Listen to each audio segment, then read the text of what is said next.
Hey everybody, welcome to Alliance War number 10. We're going up against Noon, and these guys are like number 4 or number 5 in the world. These guys are crazy good, super stacked. So we didn't go in with super high morales. I have a Killmonger on node 30, Sig 200, 565. So I brought in Archangel. You guys will see how that goes as we get into the fight. I didn't really feel super good about vision, but anyway, we start off on node 4, so we're taking path 7-6. That's sort of the initial part on the right, and then we move over to path 6 towards the second half of the war. I've got obviously an AoN on this. Wasn't too worried about AoN. I have Captain on here for a little bit of sustainability. You'll see that I have Suicide Masteries on. That's because my Archangel is still 455, and I'm going up against a very, very tough Killmonger. I really want to make sure that I can do the most damage. I'm not going to be throwing any specials in that fight, so Suicides seemed to be okay. Anyway, AoN, what can I say about this fight? He's actually not that good of a defender, not in any circumstances, unless they created some sort of node that said his combo was going to go up. But you can see I did get a little bit of lag there. I'm pretty sure I do remember experiencing that. So I was like, okay, this is a little sketchy, but whatever. Let's just keep the controls going, keep making inputs, making sure we get some what do you call that, kinetic charges going, and I'm probably going to end up throwing a special 3. So this is Limber. Limber can actually be fairly good for Captain if you're just trying to build up those charges, because the stun will wear off and then you have another opportunity to parry.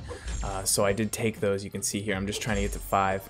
I'm trying to figure out charge back where I'm safe, and then throw the special 3 without actually launching the heavy.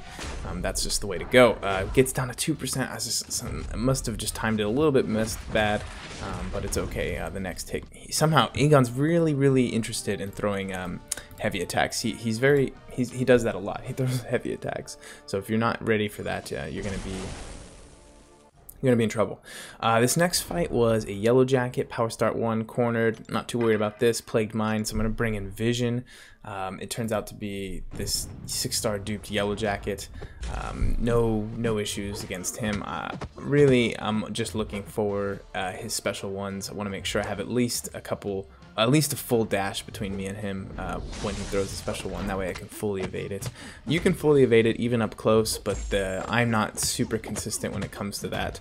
I end up throwing the special 2 even though I have Suicides on, just because I was like, well, why would I want to evade another special? I'm just gonna try and evade as few specials as possible. Looks like I'm gonna have to do another one there. That's okay if I can just get away without evading any more specials. You'll see the Captain Infinity War synergy is actually putting in some work there. Really strong synergy. I love that synergy to death.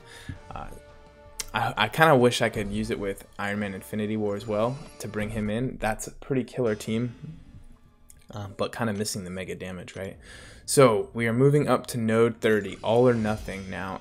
People, very smart people, will be thinking to themselves, no, don't go into this fight, you are forgetting something extremely important.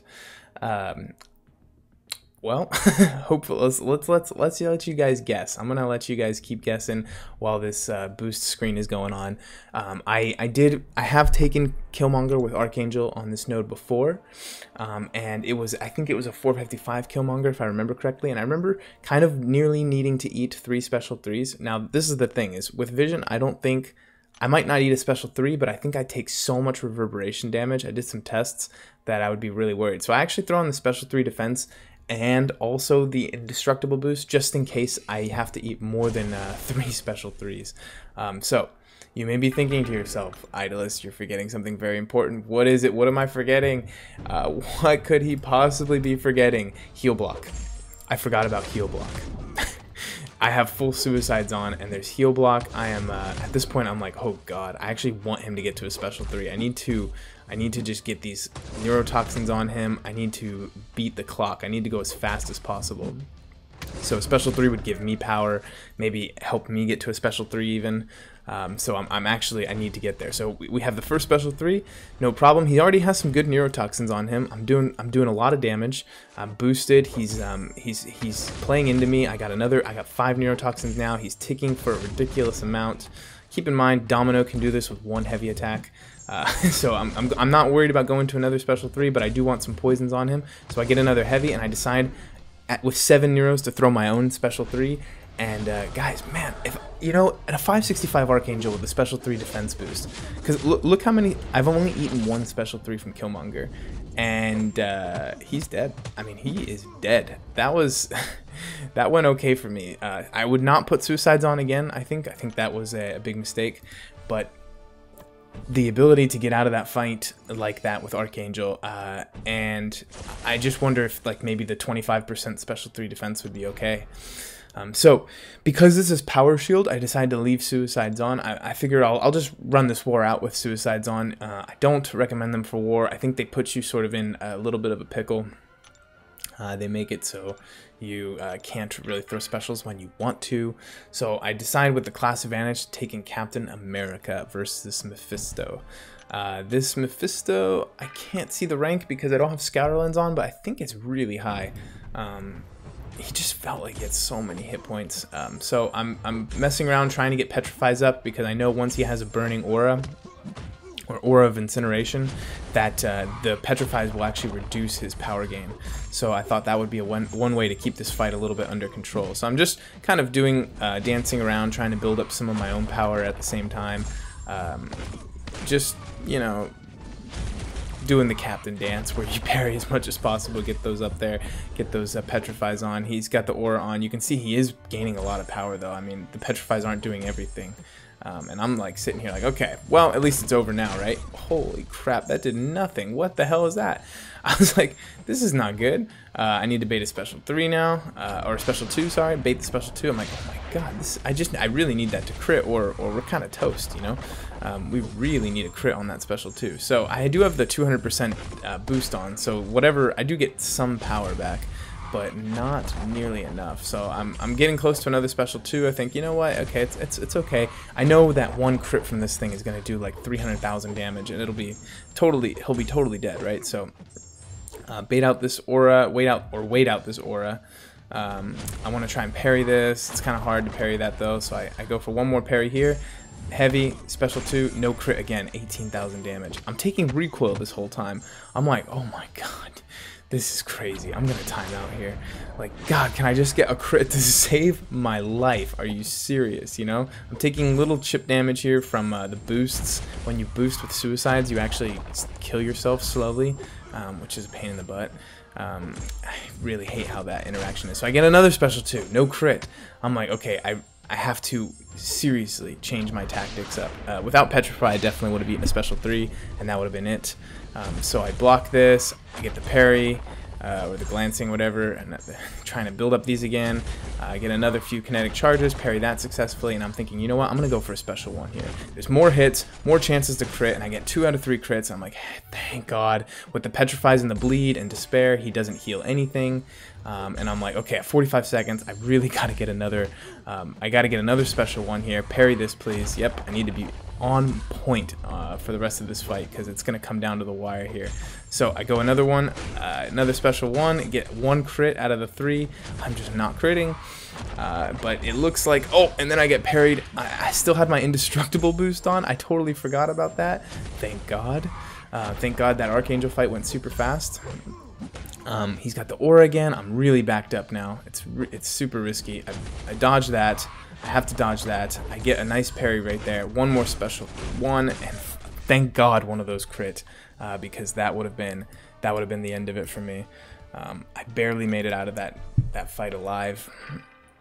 Not looking forward to more Mephistos on that node. I can see why they put him there, because he won't die from a big special 2. Anyway, the next one, we just moved straight in. I healed up Vision just a little bit, threw a potion into him, went into this Iceman. Of course, people put Iceman on here. I don't know why. This node can get you kills sometimes. So putting a defender like Iceman on here is basically what all they're trying to do is make you use potions. Iceman is, in my opinion, not good on this node. I think I've probably died to him before here, just because he's so common. But I think you're better off putting him on a different node. Maybe like the debilitate one, where the debuffs last longer.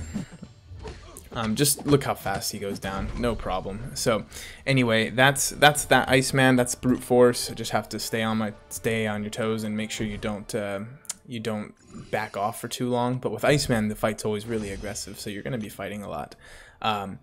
The mini boss was Hulk Ragnarok. It's always it's interesting. I like taking these middle paths because you don't really know which mini boss you're going to end up taking. So this one is the Strike Back Recovery mini boss, and it's Hulk Ragnarok.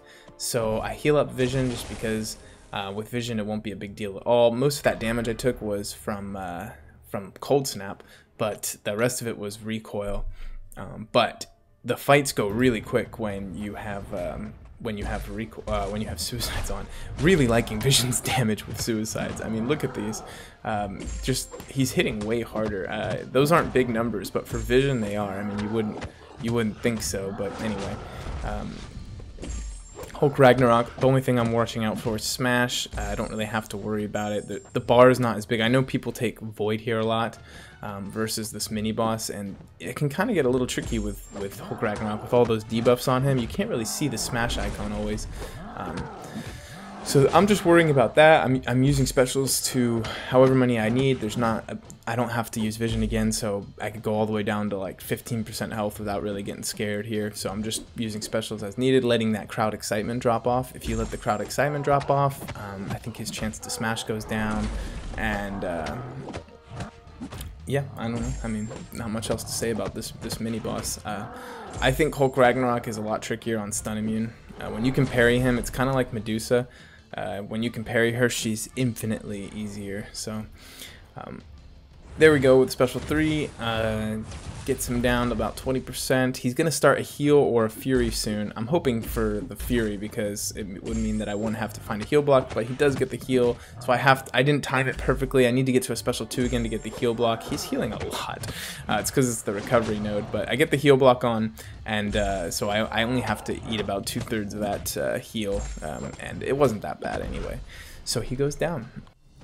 That's pretty much it for the war there. That's my contribution. We ended up losing to these guys. I've been messing around with the spreadsheet a lot. Actually, this right there, that's actually an L. We go to 5-5, but this was a tier 1 war.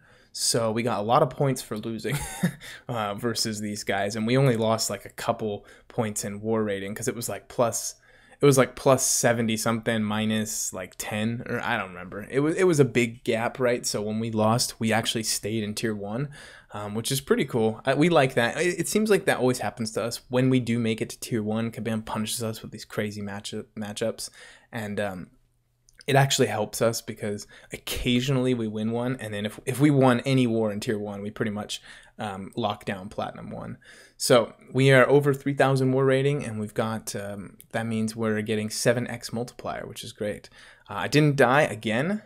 Pretty happy, guys. I mean, I haven't had a deathless season yet, but it is nice. It is cool. I'm really enjoying going around the map, doing some different stuff. Path 4, Path 6, kind of bouncing around the middle and taking different mini bosses, and still not dying too much. I'm having fun with that. So, you know, one of my deaths was to a boss. I keep saying that every war, but I'm going to keep saying it. And it was a timeout. So anyway, the other thing I wanted to mention is that Kabam is updating matchmaking very soon. I think starting season 8, and it's going to be this interesting thing where you everybody queues up for a match, and we all get matched right during the same window, and all our wars will start at the same time. I kind of really like this. Savage Squad, our alliance falls victim to whatever collusion is happening. We don't know what is happening. It could be a little bit, it could be none, it could be tons, but whatever, everybody knows that there's sort of a way where you can one person matches and then the next person matches at the very top, so they kind of know when everybody, and sometimes it's not even straight like collusion. Sometimes it's just like one member saying, oh, I know this person matched, so now we should match because they already got a match and now we won't have to face them, stuff like that. So that stuff is done. That's gone. That's not going to happen. There could still be ways for people to get around There's still ways to abuse the system. There's still shell hoppers, stuff like that. I kind of want to talk about all this in a video one day, but anyway, all I wanted to say was my thoughts on the updates Kabam's doing. Very good. It's a good step in the right direction to make Alliance Wars fair and competitive. So yeah, well done to those guys, and well done to Noon. Congrats on the win. You guys are killing it this season. I think the last time I checked, I saw you guys at number 4. Hopefully you guys can sneak into the top 3. I know we're just hoping to get into Platinum 1. So anyway, guys, that'll be it for this one. Yeah, I'll see you in the next war video. Take care.